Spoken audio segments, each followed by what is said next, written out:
Welcome to the Explainer. Today, we're looking at an absolute titan of modern industry. I mean, think about it. When you step outside, you see the massive, modern scale of Toyota literally everywhere, right?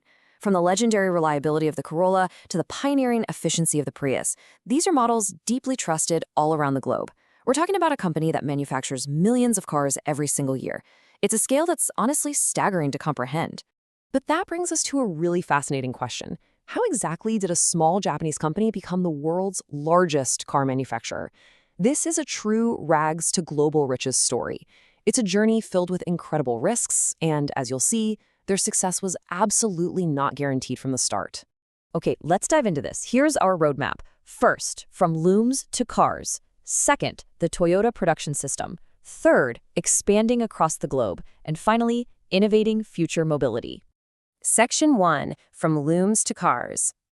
Let's step back from the massive global empire of today and kind of ground ourselves in the company's early humble history.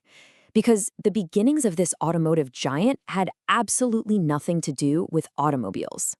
Let's move to and see how this builds. The foundation was actually laid in the early years by Sakichi Toyoda, who ran a highly successful automatic loom business. He was focused entirely on the textile industry. But, it was the next generation, specifically his son Kiichiro Toyota, who harbored this deeply ambitious dream of building cars. He essentially wanted to take the engineering mindset from the loom business and pivot entirely. However, moving into the post-WWE era, this dream hit a really harsh reality. Japan was dealing with immense financial difficulties. So it was in this incredibly fragile, resource-starved environment that the very first Toyota cars were built. It was a risky automotive dream fraught with existential post-war financial struggles. Section 2, the Toyota production system. Surviving those early post-war struggles required way more than just hard work. It required a complete rethinking of how things were made. And this brings us to the true climax of our narrative, the highly efficient manufacturing solutions born out of sheer post-war necessity. So the crucial point is Kaizen. This is a Japanese term translating directly to continuous improvement. And it wasn't just some corporate management buzzword, right? It became the fundamental DNA of the entire company. Kaizen means that every single day, workers are finding small ways to make the manufacturing process better and more efficient. I actually want you to think about that for a second. How might this philosophy of continuous improvement apply to your own life and workflows? If you just improved your own processes by a tiny fraction every day, just imagine the compound effect over a year. Now, let's break down the rest of their secret weapon: lean manufacturing, just-in-time production, and Kaizen.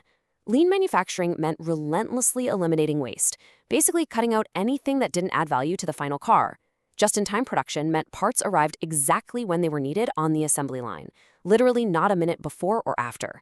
This was completely revolutionary because it eliminated the massive financial burden of warehousing excess inventory, and it instantly exposed any assembly line inefficiencies.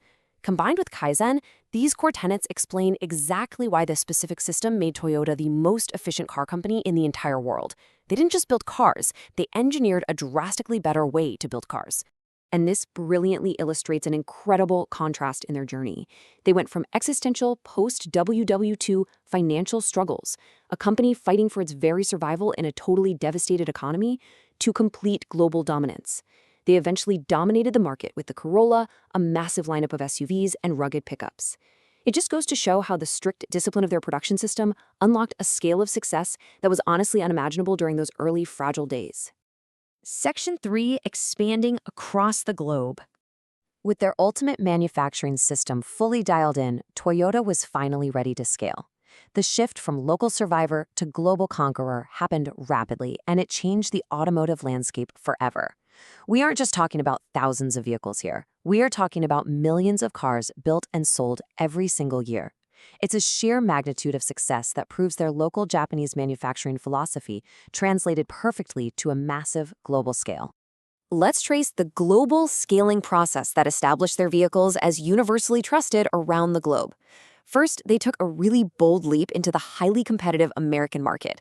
Then they didn't just export, they localized their production, bringing that highly efficient Toyota production system to factories worldwide.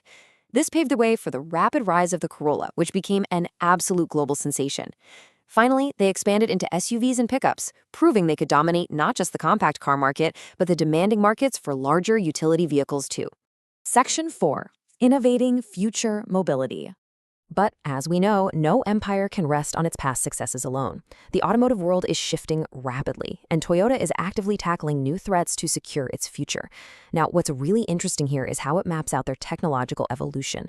While their current innovations are anchored by pioneering hybrid technology, most famously realized in the Prius, of course, their future strategies are aggressively split between deep hydrogen research and a comprehensive electric vehicle strategy. They are continuously adapting, ensuring they are prepared for a future without traditional fuel. But it's not just about what powers the vehicle, right? It's about how the vehicle actually operates. Autonomous driving and artificial intelligence represent the absolute next frontier for the company's survival and growth. Investing heavily in these technologies is a fundamental requirement for leading the next era of transportation. As we wrap up this explainer, I want to leave you with this defining quote from our sources: "Success through discipline, innovation, and continuous improvement. This is the core legacy of Toyota." I want you to remember that becoming the biggest automaker on the planet wasn't by chance. It definitely wasn't luck. It was achieved by a strict, unwavering adherence to these exact principles, scaling all the way from a small loom factory to the entire world. So I'll leave you with this final provocative thought to ponder. With AI and autonomous driving evolving at a breakneck pace, how will this historic philosophy of continuous improvement, that incredible engine of Kaizen, shape the next century of mobility? If history is any indicator, watching how the Toyota production system adapts to the age of artificial intelligence is going to be absolutely fascinating. Thanks for joining me for this explainer, and as always, keep learning.